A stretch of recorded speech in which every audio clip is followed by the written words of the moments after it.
Hello, I'm the Pink Phantom, and this is my podcast. Join me as I delve into the world of games and gaming, and especially old school RPGs. Together, let's voyage into the astral realm and check out my Phantom thoughts. In this episode, I have calls from Jason from the Nerds RPG Variety Cast, Mirke the Meek from the Mirke the Meek podcast, and Daniel from the Bandits Keep podcast and YouTube channel and other podcasts and blogs. And I'm going to link all those in the show notes this time and not just his podcast. These I have taken these calls and grouped them. Both Mirke and Daniel called in twice about two different subjects, and two of their calls were sort of related in both aspects, and then Jason's was related to one of those as well. So what you're going to end up hearing in this episode is a series of calls, and then my overall response, and a series of calls, my overall response. And then following that, we'll cover some more of Muster, wargaming, playing D&D in the wargaming way. And then, of course, we'll finish up with more from my Tales of the Dragon Slayers world. We're not through with the gnolls yet. We've got something else to figure out with the gnolls before action continues and the world continues moving. So, hope you've enjoyed it so far, and I'm going to stop talking at this point and do some more talking after the calls. Hey, Pink Phantom, Daniel Brents, keep calling in. I don't call in every week because I don't always have something to say, but I've been listening and really enjoying it. I haven't even got through the muster part yet, but I just came in from a walk, and I want to make sure I call in. It's really interesting. You know, it's funny because when you break it down, I agree with a lot of what they're saying here as far as being open with the procedures and having conversations and letting your players know, even like if you think maybe your ruling was off or if you question a ruling. There's no reason why you can't at the table discuss what to do and then move on. In fact, OD&D even tells you to do that with some of the monsters. They say, if you're not really sure, what this new monster should be like, ask around the table and get a feel for it. So it's really interesting how collaborative the game can be when you allow for that. And it also takes a little bit of, I guess in the case of Muster, they're making the statement, I guess it takes a little bit of the bias out. The only issue I have with it is that sometimes, and this has come up several times in this book, it's just the way that they're kind of writing it. But again, that's probably a writing style thing. Comes off almost as if, well, we're not able to ever be unbiased, so we have to do these rules. Otherwise, the game can't run that way. It just comes off that way, the language of it, not what you're saying, but the actual writing. I'm not sure that's really how they mean it, but it comes off like that a little bit to me. It's funny, I was having that discussion with Jason the other day, and Eric actually, about second edition Dungeons & Dragons. I felt like the way it was written kind of had this very demanding feel, and that's also how this book seems to feel sometimes to me. So there's moments when you're reading it and I kind of cringe up, but then when you kind of do your overview at the end and kind of summarize, I often think to myself, yeah, no, that's exactly how I play. So it's really interesting. I'm not quite done with the muster part. I think you're going to read a little bit more of it. You were just kind of talking about that part of it. I may or may not call back in, but I will listen to the rest of the episode, and I'll talk to you soon. Hey, Pink Phantom, this is Mirke.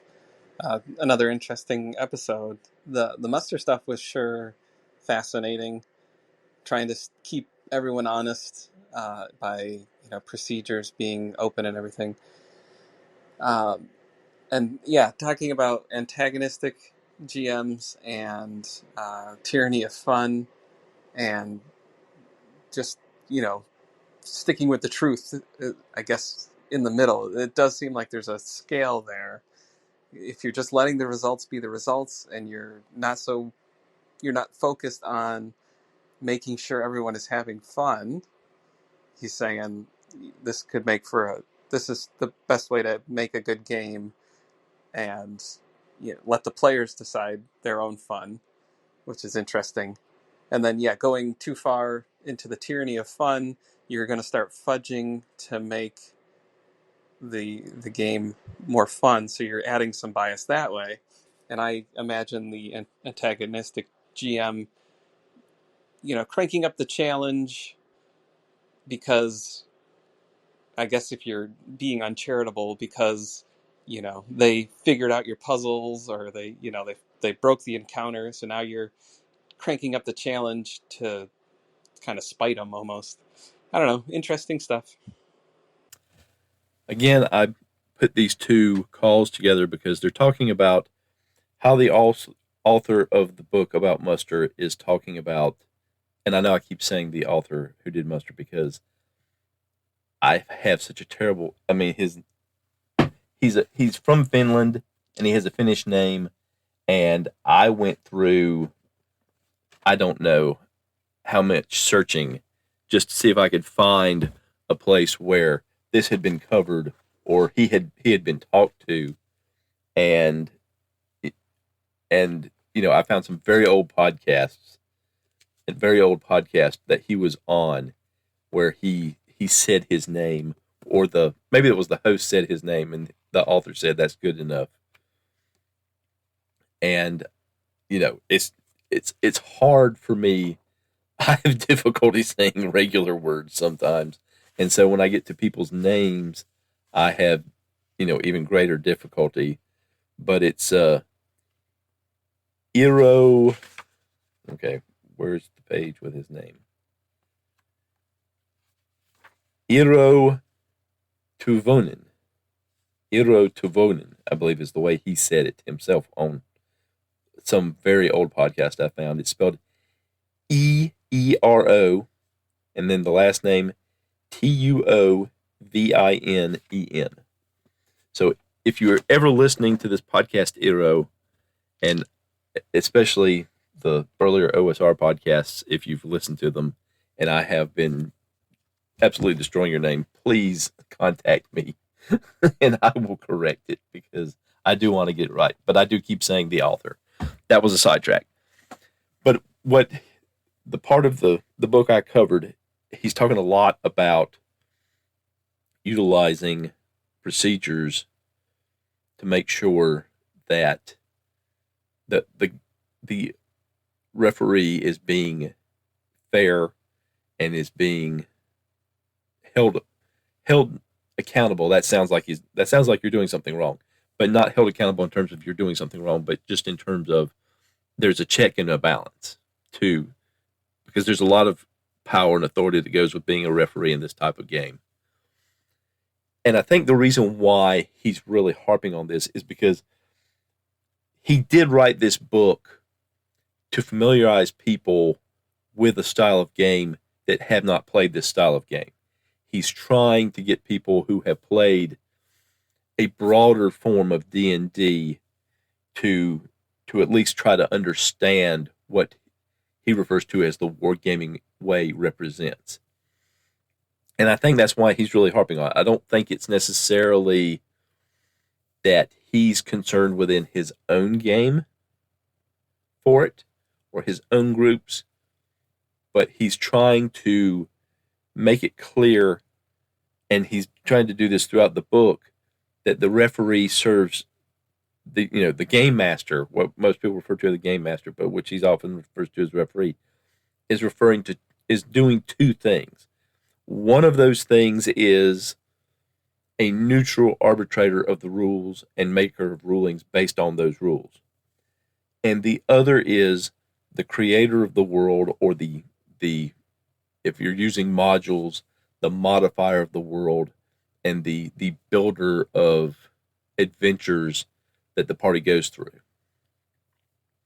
And the controller of the opposition to the party, the pushback to what the party is trying to accomplish. Whatever they're trying to accomplish, however they're trying to accomplish it, the world is pushing back against them, and it falls upon the game master to play that role. So you have an antagonistic role as a game master, but that's not the same as being an antagonistic GM, as Mirke talked about during his call, where you get angry because the players are not doing what you want them to do, or they didn't do it the way you wanted to do it, or they made a smart play, or they got lucky with the dice, and it was easier than you expected it to be. And now you're responding to that with emotion that is based on ego or wanting to win, or something along that lines. And that is something that, in this last section of the book I covered in the last episode, the author is very much talking about having procedures in place to keep that from happening, and that the players should be able to call the GM on that if they see that that's what's happening.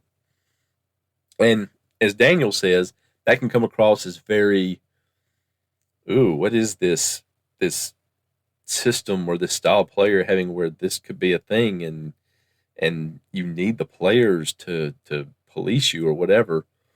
But it's I think he's overselling it to an extent, because he wants to make sure that understanding of where the neutral arbiter is, where the controller of the opposition is, and where those lines can come together and can kind of blur.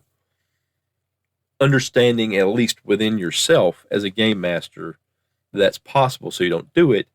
And if you do it, having the players understand that they are, it's all one group. You're all one group. And if someone's bad behavior at the table, whether it's a player or a game master, needs to be addressed by the group. And it can be the players with a game master, it could be the game master with the players, or a player, or it could be the players amongst themselves. And so I think that's what he's talking about there, and why when you step back and realize that, you understand that we do a lot of these things anyway. And it's particularly if you're playing with a group of people and you have known, you're doing it, subconsciously. It's because it's the way it's a small part of your own social group. This is your social group, and you also play games together. And so the rules that you use to restrict yourself from being a bad person or a bad friend is going to apply in gaming, just as it does if you're watching a movie together, or on a couch co-op playing video games, or out having dinner together. It's all going to be part of the same thing. And I think that's why, as Daniel says, you read it and you're like, or you hear it read in the case of him listening to me, and you're like, but then when you stop and think about it, it's like, yeah, that makes sense. So that's why I wanted to put those two calls together. I think this is a good discussion to have. And it's good to get the calls. It's good to talk about it, because I think it's well worth talking about. That's one of the reasons I wanted to cover this book. But I believe ultimately what seems to be a real stressing of these procedures is simply the author wanting to make sure that he communicates clearly with people who are not familiar with this style of play, and who maybe have either not played RPGs or have played RPGs and a different style, a different way, different rule sets, that kind of thing. So thank you guys again for the calls. I think that was really good, in-depth thing to talk about. And let's get on with the next set of calls. Hey, Pink Phantom. Daniel calling back in after listening to Tales of the Dragon Slayer. I love, at one point you were like, I like the numbers or whatever. Yeah, I love that too. I love sitting down and just going through that. What's funny about that is I think it's easier to do it in a solo game. That's one of the things I'm really enjoying about the solo game, is I can just stop and do this, like, whatever you want to call it, crunchy stuff, and really figure out these like cool numbers and see how the system can work. I feel like at a table with a bunch of players, that might just drag on too long. Maybe, I don't know, maybe not. But I feel like that's one of the glorious things about playing solo, is you can really dig into various rules that you maybe would have glossed over at the table because you didn't want to deal with it. So that's pretty cool. I actually hadn't used those AD&D rules. I mean, I probably did as a kid, but not in a long, long time. So it was cool to see how they kind of have similarities, as you said, to Chainmail, with the counting both who's gone and who's still there. And I like the multi-step part. And this is really, again, it builds this narrative, right? These gnolls, now, because they came out and said, we want our treasure, we're in control here, lost basically their orcs and the trolls, which is just so good, because now when the player characters come, oh man, that's probably good for the player characters, right? So looking forward to seeing how this plays out. Talk to you soon. Also, I thought your AD&D section was very fascinating. Uh, you're playing the game solo, so you can take the time to make all these calculations for who is going to break, who's going to stay loyal, and everything. But man, what would that be like? As a game master, with a table of like 4 to 6 players just sitting there waiting for you to make all the calculations. I don't know. I mean, it seems very robust, which is great, but uh, I don't know. I don't know if I had the patience to sit there and wait to figure out if the trolls and everything. I mean, this is kind of behind the scenes, but still, like, it could happen in other scenarios, and that's just like, wow, that's a lot of work. That's a lot of calculations to do at the table. I mean, that seems pretty time consuming. So I don't know, just marveling. I don't know. I'm sure you can comment on that, but yeah. Thanks again for the episode. Take care. Hey, Jason here. Just listened to episode 79. Great episode. As far as Tales of the Dragon Slayers, after listening to you break down the morale and loyalty stuff, I don't know why people think AD&D is complicated. But I do have a question. Would you consider running AD&D First Edition now for if you were going to do an in-person group? Not a solo play, but actually sit down with a group, do an ongoing campaign. Has your experience running the solo made you more likely or less likely to use AD&D First Edition for an ongoing face-to-face group? Just curious. Take care and keep up the great work. So I put these 3 calls together because they're talking about utilizing various aspects of the AD&D system and the time it takes, and would it be possible to run it, for me at least at this point, the question from Jason, would it be possible to run it at a table with people? I think to answer that last question first, I think at this point I would not, simply because I know how much time I'm spending behind the scenes with. I've got my PDF reader open with like multiple books, and I'm going back and forth, and particularly the DMG is not all that well organized, and different parts that are related are in different sections, and so you kind of have to know where they go. I believe that with a proper DM screen, for example, that have all the different charts together, where you can access them quickly and review them quickly, that would be possible. I don't think I'm at that point now. But having said that, in responding to some of Mirke's and Daniel's comments about how long it would take around the table, in that specific example of utilizing the morale rules, I have used those enough now that it would not actually take that much time, because I know what the factors are that would be affecting morale, particularly if it were a player group versus a group of some sort of creature, gnolls or orcs or what have you. I would understand enough about the interaction to do those calculations pretty quickly. It's some pretty basic stuff, unless just something absolutely out of the ordinary was happening and I had to add it in.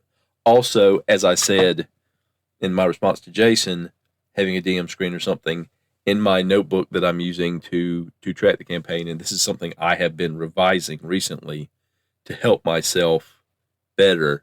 I've got a lot of those factors all put together, so it's something where I can just go bang, bang, bang, bang, and sort it all out. And it's fairly basic, and a lot of the stuff will cancel each other out. For example, for some of the die roll modifiers, how many enemies you've killed versus how many of your allies have been killed. They're the same number, just one's a plus, one's a minus. So if it's basically an even exchange, there's not much of a difference. If it's 3 losses on this side to 2 losses on this side, it's going to be a plus 10 or a minus 10.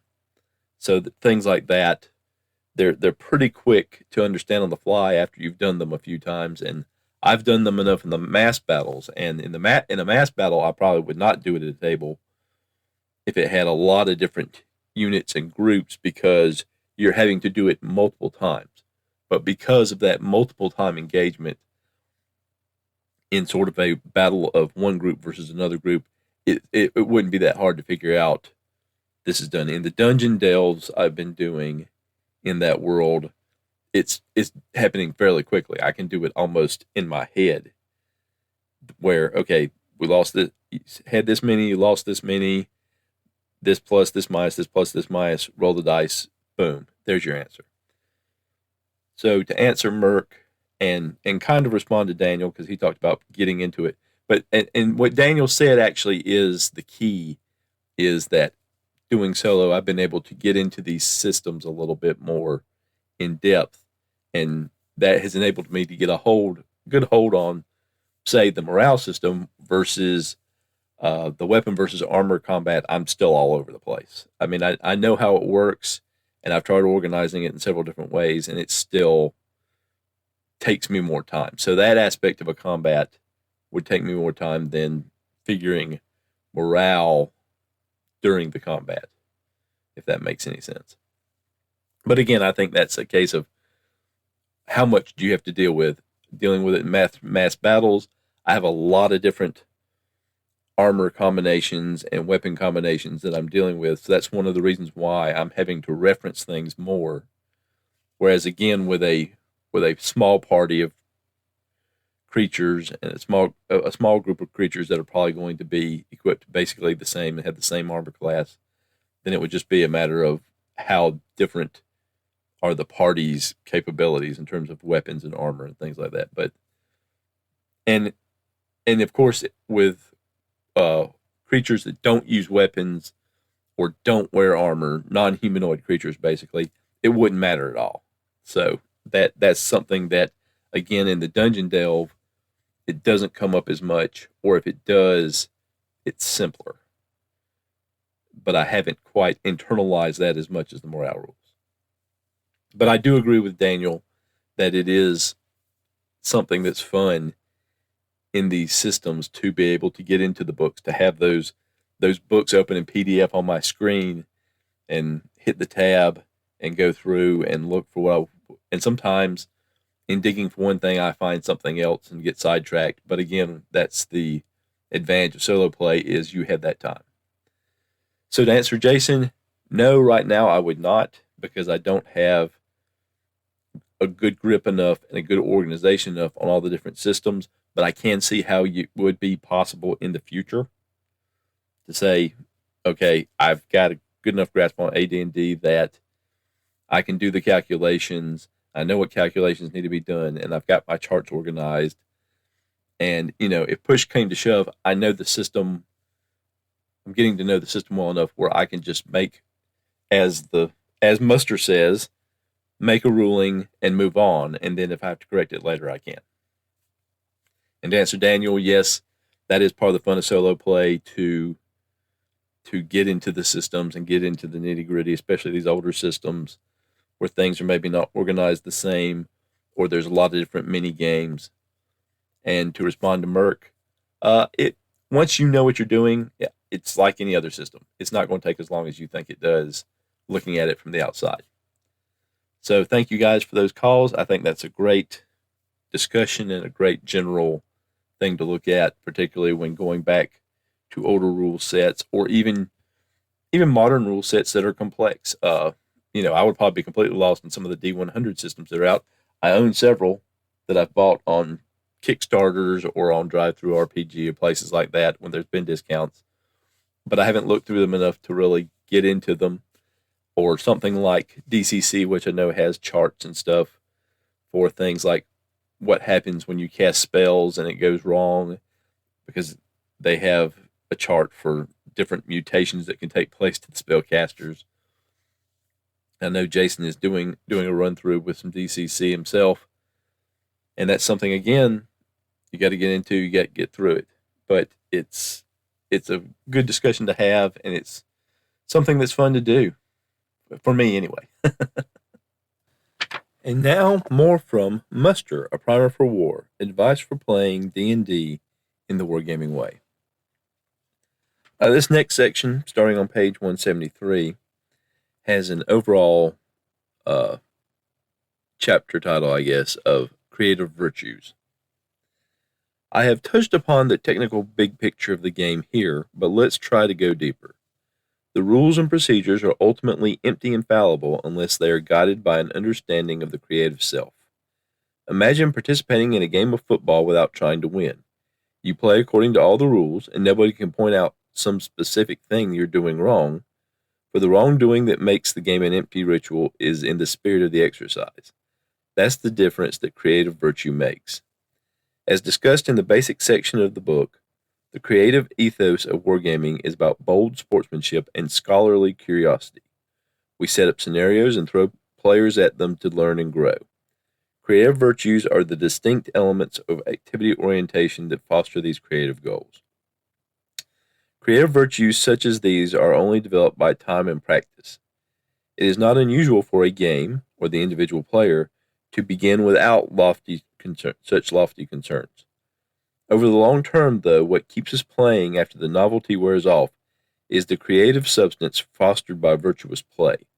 I don't necessarily expect my rambling about creative virtues to mean all that much to all the readers, but perhaps I can provide some names for ideas that others have perceived in the games as well. Authenticity is value. Authenticity is valuable. The hobby has long struggled with the contrasting desires of, on the one hand, being a practice of skill, and on the other, being a process of content consumption. Is the game at heart an experience you purchase and engage with, or is it a skill you practice and improve in? The gaming industry is largely predicated on the former.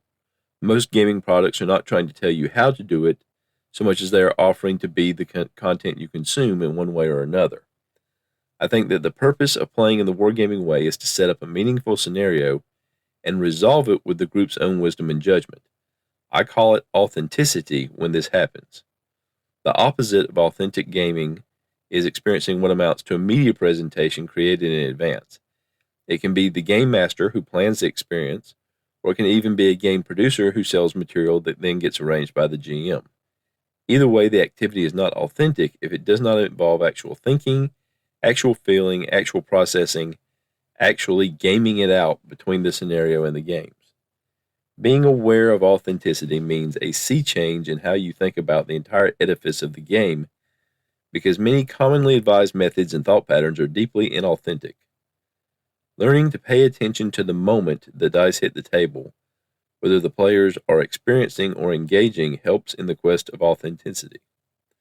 It is anti-authenticity for the referee to be concerned about having the game follow preconceived paths to predetermined outcomes. This is often called railroading, but I don't think it is useful to so label, demonize, and set aside something that is a struggle of values. Referee practice can easily be inauthentic long before it starts to resemble traditional railroading. Calling it a name is sometimes a way to pretend that you're not doing it. Players can be more or less authentic as well. It is authentic to believe at face value in the authenticity of the game, engaging it at that same level. It is inauthentic to be ironic and cynical, believing that the game is actually fixed, actually a theatrical play manipulated by the supposedly impartial referee. It is authentic to try your best. It is inauthentic to piss away the game. It is authentic to take responsibility for the fate of your character and adventuring party. It is inauthentic to believe that the game's processes will carry you, and your choices do not determine your fate. It is authentic to laugh and cry in response to the game. D&D as a cultural franchise has become astoundingly inauthentic in the process of being wrapped into a convenient consumer product. Do you choose the content of your play and resolve it yourself, or are there forces that do these things for you? Does it matter to you? All right, moving beyond the text here. There's a couple podcasts, the Casting Shadows podcast and the Roleplay Rescue podcast, where a lot of their more recent episodes have been talking about immersion in role playing and of losing yourself in another world, essentially, so that it's beyond just going by rules and going by procedures and rolling dice, but a way to experience something. And I think that is related to, if not entirely dovetailing with, what the author is talking about in this passage about authentic play. And I think it's what he's trying to get reach towards, is an idea of the game is more than just a game. And it's not just a story that's being told to you, as he's describes in authentic play here, where the story is essentially there and you're just experiencing it through the game rather than sitting and watching your television or sitting in a movie theater or hearing someone tell you a story. And there's a difference between that and being involved and having it affect you and having it change the way you're thinking about what you're doing beyond the rule books and the pencils and the dice and the character sheets. And I'll be honest with you, I've listened to a lot of those podcasts, and some of them I've tuned out halfway through, not because it's not an interesting subject, and not because the podcast hosts of those episodes are not very knowledgeable and very intelligent and very much worth listening to, but just because I guess I'm not at that point in my own RPG journey where I'm approaching it from a different wargaming way of characters being pieces on a board. And some of that may be from the fact that what I'm doing right now is solo play. And so I'm playing a lot of characters at once and a lot of different stats and playing both sides of the rules, both the game master side and the player side of the rules. And some of that is my own background in gaming and in wargaming in particular, of moving figures on a map or of moving pieces on a board. But I don't know that I can speak to a great deal of depth to what the author is saying here about authenticity, but that I do see where he's going with this, that there's more in role-playing than just the rules and iterating on those rules and following those rules and procedures that back up those rules. And I'm not sure what else to say about that because I think my own knowledge on this topic is limited. And I was actually going to talk about more, but since the call-ins ran a little longer than I thought they would in my response to them, I think I'll leave it here because the next section is kind of a different section. We're getting to a section of the book where he's addressing a lot of things in a very few pages, but I think they are pretty deep ideas and probably deserve their own spotlight. So I'm probably going to be breaking things up even a little more and having some smaller sections before we get to the end here, because he's built on the basics and he expanded on those to a great deal. So they covered a lot more text and a lot more space. And now he's trying to impart some ideas of some maybe some more advanced concepts or some very just particular concepts.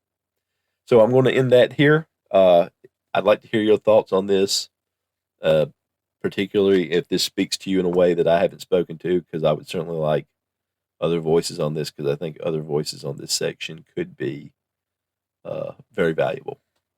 So thank you for listening, and now we'll get on with the next section of the podcast. And now, more from my solo AD&D RPG campaign, Tales of the Dragon Slayers. So once again, I'm talking about the gnolls here.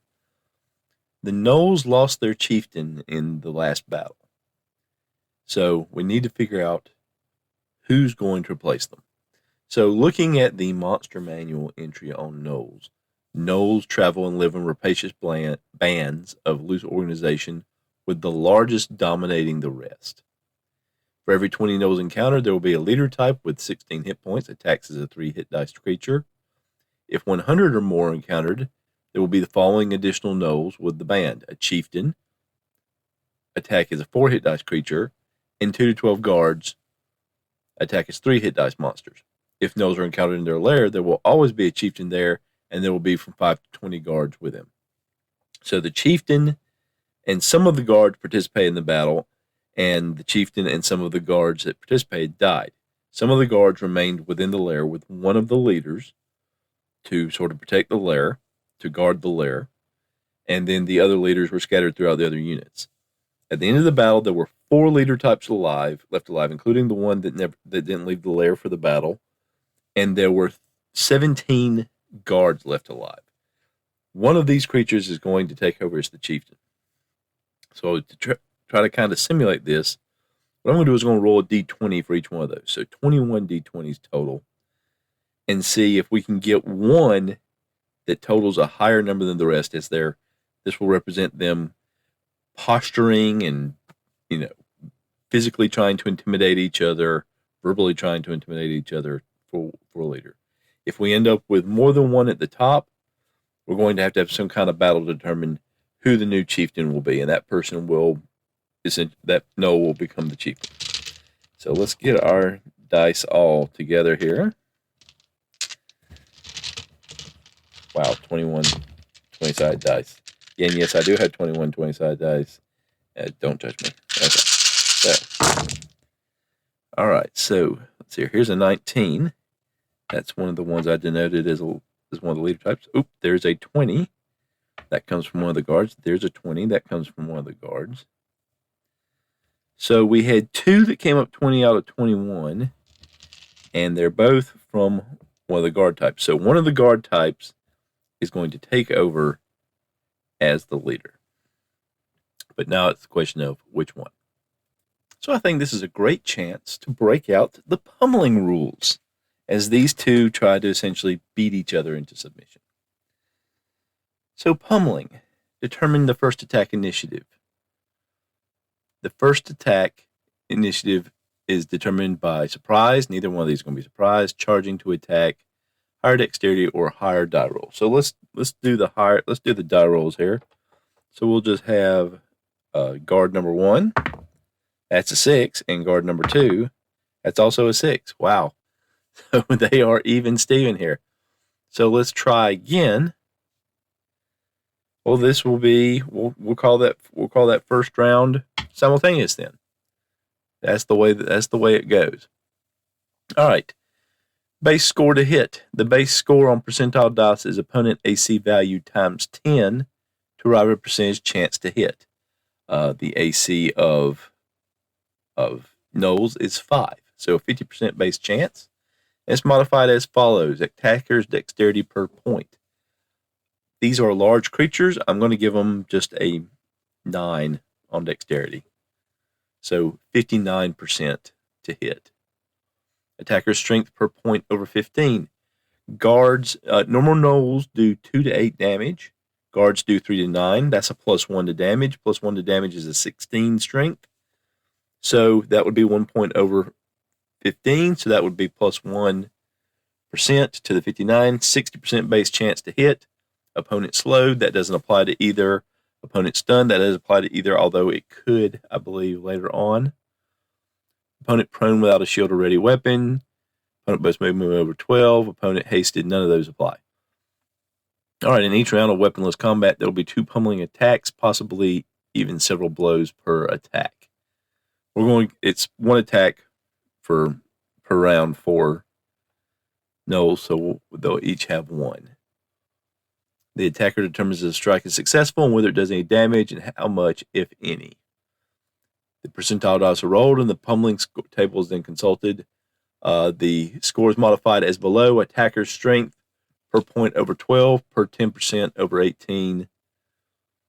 Using wooden butt, pommel, no, they're just using their fists here. Slowed, stunned, helpless. Active defender per point, dexterity over 14, employing shield, no.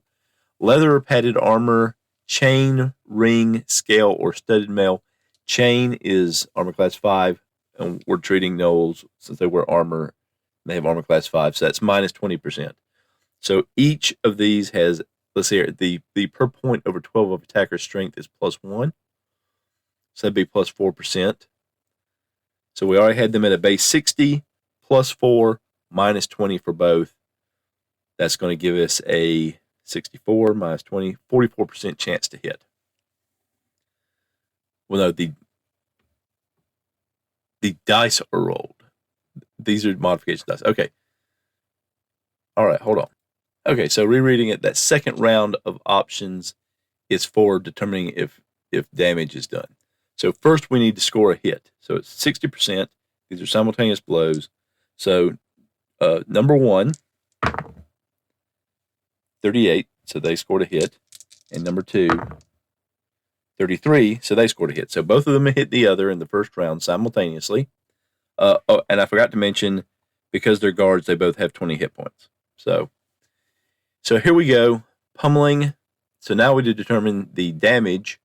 We use the plus 4% for strength, for their strength being 16, considered 16, and the minus 20 for the opponent wearing chainmail. So that's a minus 16 to the next dice rolls for damage. So the first rolls a 97.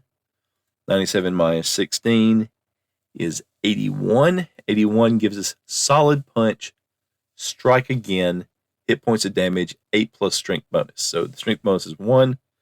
So the first one, the first gnoll does 9 points of damage, so reducing to 11, and will strike again. But there's a simultaneous punch from the other one that also hit.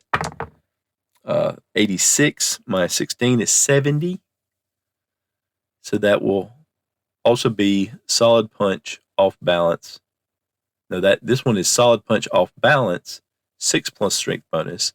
That means series ends, determination next strike must be made. So the second gnoll did 7 points of damage, reducing the first gnoll guard to 13 points, but is now off balance. But the first gnoll guard got another strike as his damage result. So we'll roll again to see if he hits.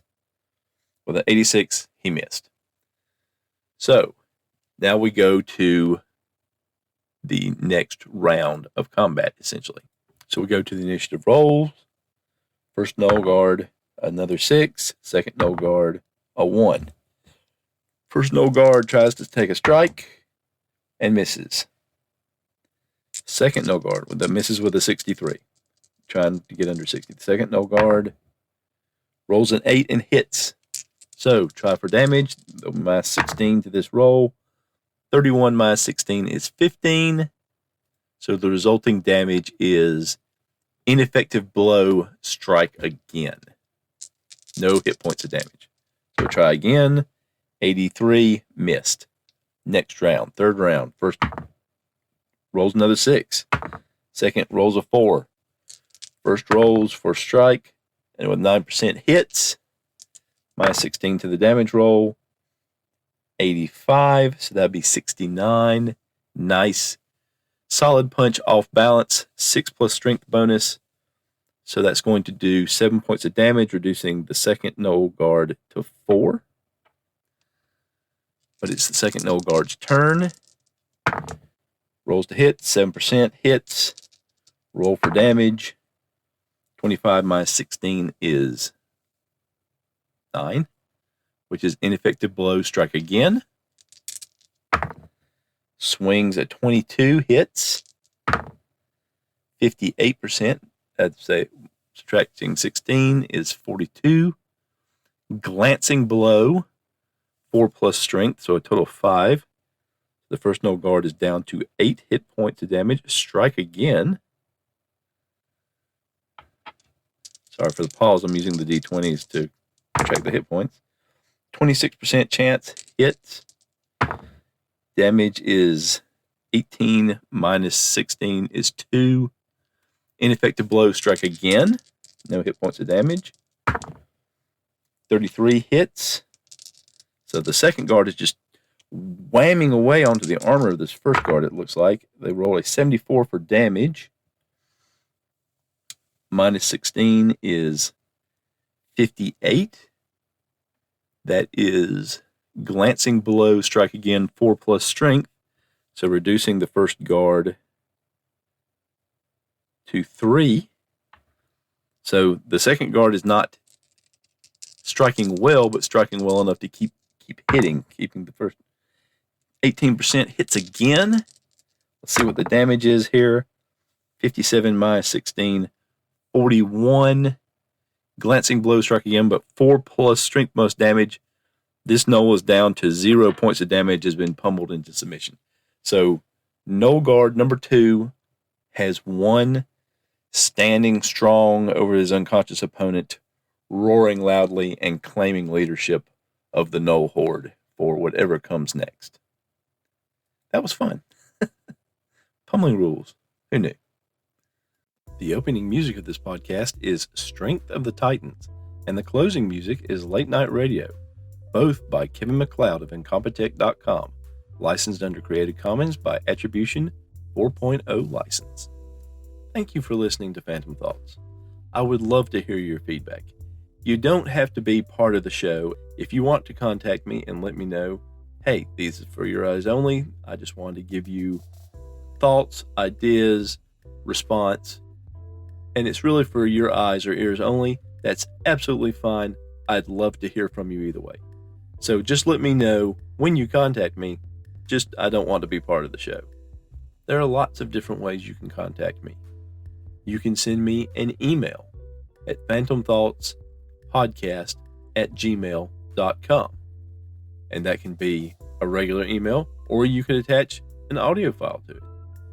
You can use the message button on my podcast site on podcasters.spotify.com/pod/show/phantom thoughts. You can contact me via my Google Voice number, 864-209-1441. You can contact me via SpeakPipe at www.speakpipe.com/phantom thoughts. You can contact me on Discord, The Pink Phantom. All this contact information is listed in the show notes of every episode. And thank you for those who call in. Thank you for those who don't call in. I appreciate you listening and hope you'll listen again next time. Until then, I hope you have a great day.